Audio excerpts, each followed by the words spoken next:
Jai everyone. Today we are discussing about the architecture of business intelligence. In this PPT we will discuss about what is the business intelligence architecture. This is the architecture of business intelligence. This architecture is divided into three tiers. One tier is this tier 1, and this tier 2 is this, and this is the tier 3. This whole architecture is divided into three tiers. One tier is also called as data source, and the second tier is called as data warehouse or data mart, and the third tier is called as BI methodology.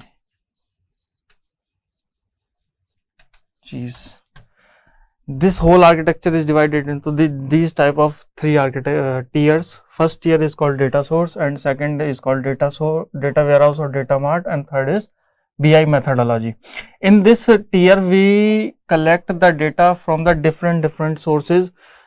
That sources are operational system and the external system. External system means we will collect the data from the social media websites like Facebook, Instagram, and these other.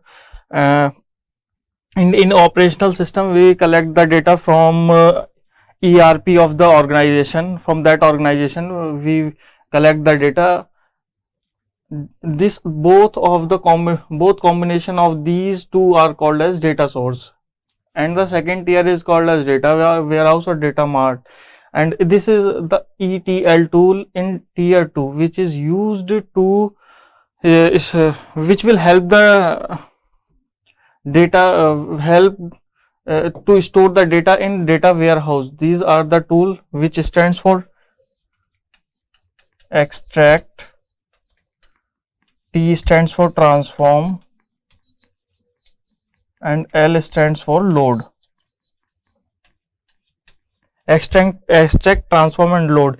These are the full form of these three. With the help of these three, we will store the data which is coming from the different sources from data source into the central repository system, which is called as data warehouse.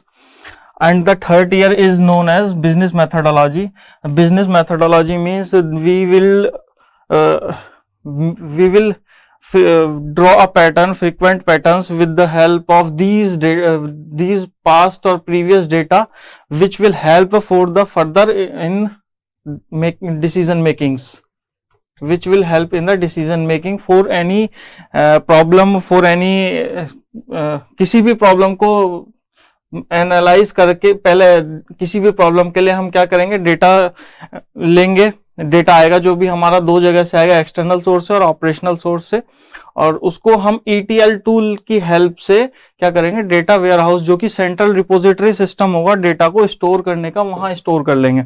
और उसके बाद जो हमारे पास data आ गया होगा उसमें क्या, business methodologies. These are the methods which will help in the drawing the frequent patterns which will help for better decision making for any organization.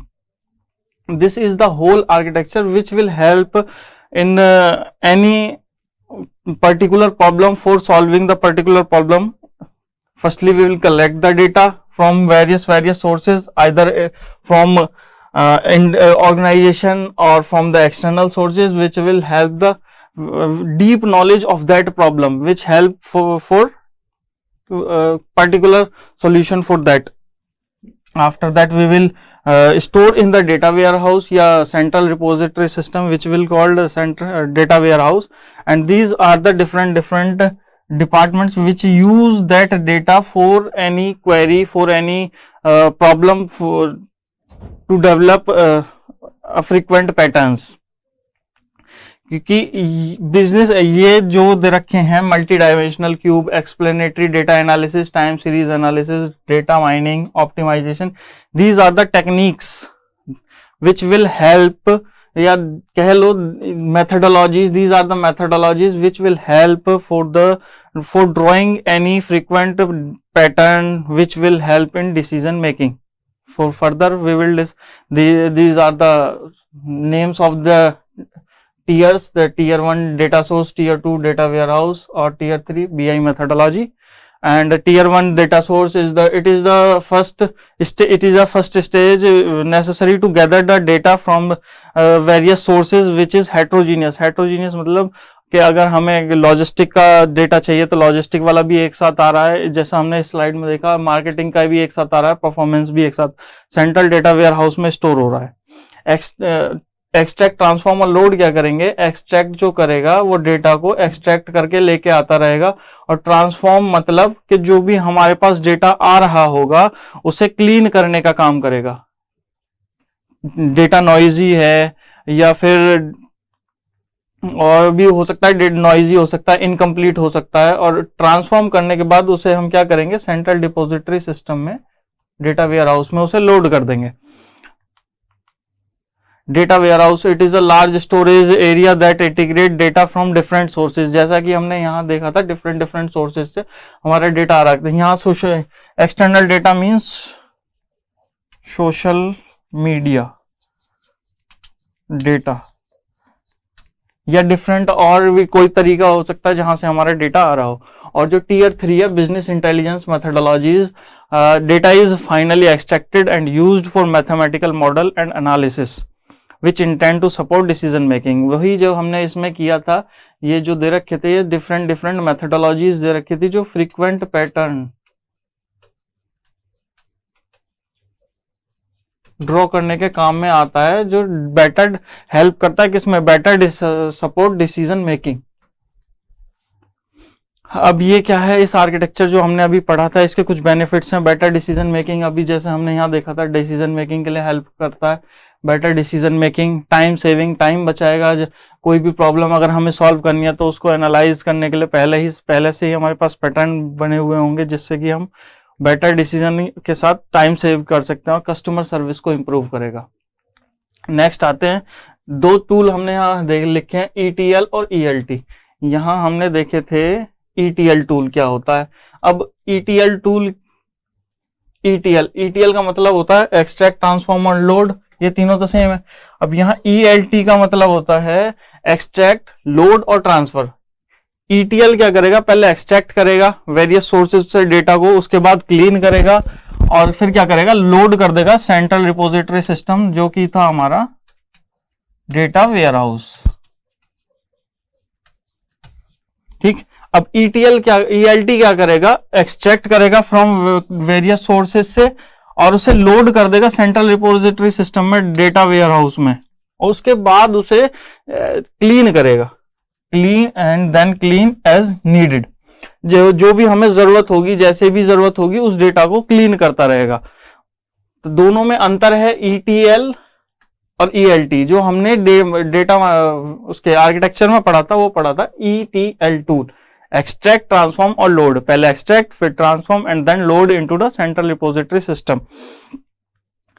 और उसके आगे हम पढ़ेंगे second topic, cycle of business intelligence.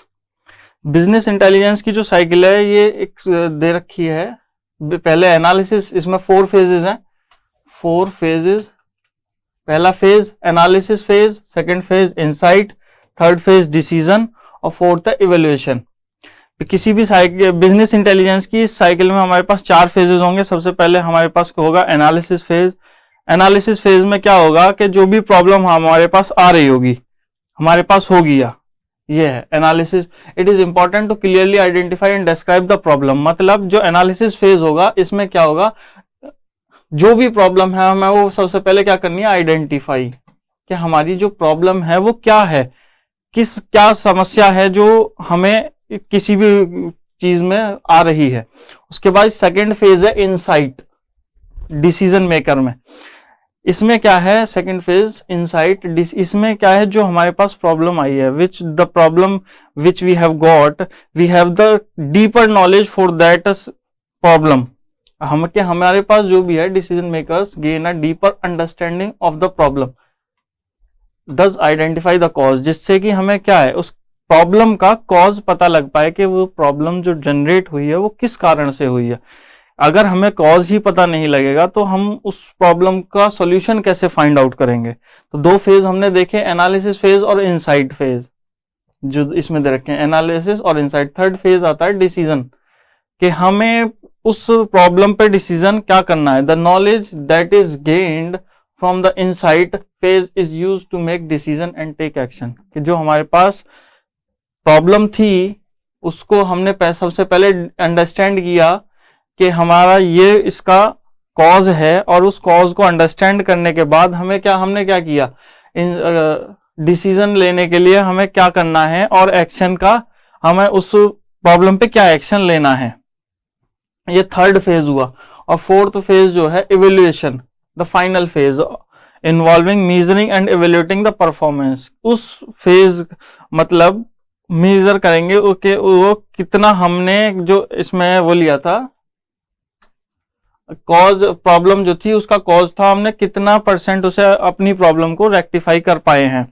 कि जो हमारी सबसे पहले प्रॉब्लम जनरेट हुई थी एनालिसिस फेज में, हमने उस पर पूरी नॉलेज ली भी या नहीं ली। इवेल्युएशन फेज में सिर्फ हम उस प्रॉब्लम के सॉल्यूशन को इवेल्युएट करेंगे कि हमारे पास जो प्रॉब्लम आई थी एनालिसिस फेज में, कि हमने जो उसका पूरा कॉज लिया था कि वो लिया भी था या नहीं लिया था, और उसके अकॉर्डिंग हमने डिसीजन लिया था, क्या वो डिसीजन सही था या नहीं था। जैसे हो सकता है डिसीजन गलत ले लिया हो हमने, जिससे परफॉर्मेंस हमारी फिर से या वो प्रॉब्लम जनरेट हो जाए फ्यूचर में उसी से रिलेटेड। ये the final phase involves measuring and evaluating the performance.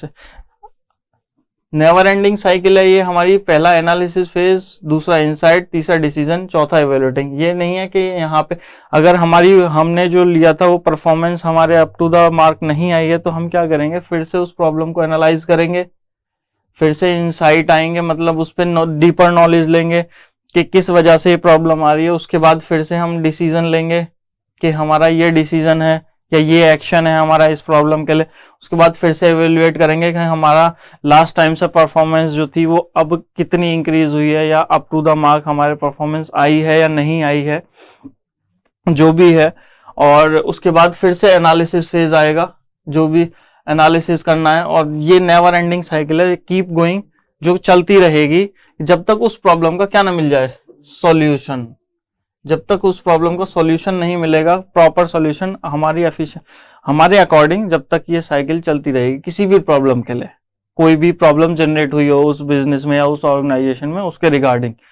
ठीक है, तो 4 फेजेस हो गए। थर्ड था डिसीजन, चौथा था इवेल्युएशन। एंड आज के लिए इतना ही। और ठीक है, इसमें कंफ्यूज नहीं होना है, ये टूल अलग अलग हैं, दो ETL टूल और ELT टूल। यहां ध्यान रखना है दोनों चीजों का कि ये कंफ्यूज नहीं होना है, सबसे ज्यादा कंफ्यूजन यही होगी। और डेटा सोर्सेज ये अलग अलग हैं हमारे, सोशल मीडिया से हमारा कुछ भी हो सकता है, फेसबुक हो सकता है और इंस्टाग्राम हो सकता है। ये मतलब एक्सटर्नल का मतलब होता है यहाँ पर कि जो भी हमारा ऑर्गेनाइजेशन के बाहर से डेटा आ रहा हो, और ऑपरेशनल का मतलब है इनसाइड द ऑर्गेनाइजेशन से जो डेटा आ रहा होगा वो डेटा होगा। Okay, thank you.